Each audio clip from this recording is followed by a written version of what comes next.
મહેશ, કોણ હે બે? તારી હમણાં તો તારા કાકો ઓ જીજુ, કેવું છે? કઈ છે લા? મેં અત્યારે કેવું દવાખાને આવ્યો છું. કેમ લા, શું થયું? આ છે ગરમીના લીધે મારી તબિયત બગડી ગયા. ગોળી બોળી આલી?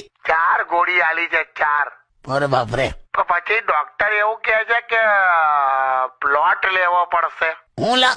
પ્લોટ લેવો પડશે એવું કહે છે. પ્લોટ છે નો લા? એટલે તું દવાખાને ગયો છે કે બિલ્ડર પાસે ગયો છે? ના દવાખાને જ છું. આ મને દવાખાનામાંથી જ કીધું મને. શું કીધું? એટલે પ્લોટ લેવો પડશે એમ? હા એવું કીધું. શેના માટે?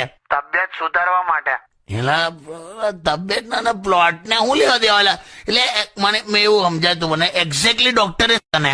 ડોક્ટર કહે છે કે 4 ગોળી લેવાની છે હા, અને જમીન લેજો કે. હે?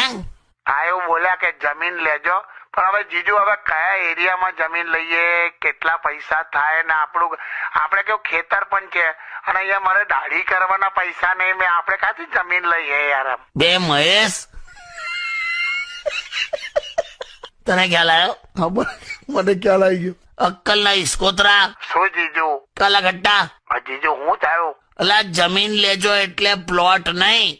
ત્યાં કે છે ને જમીન લેજો. એટલે ડોક્ટર તાર પ્લોટ લેવાનું નહીં કેતા. જમીન લેજો એટલે જમ્યા પછી લેજો એમ મહેશ.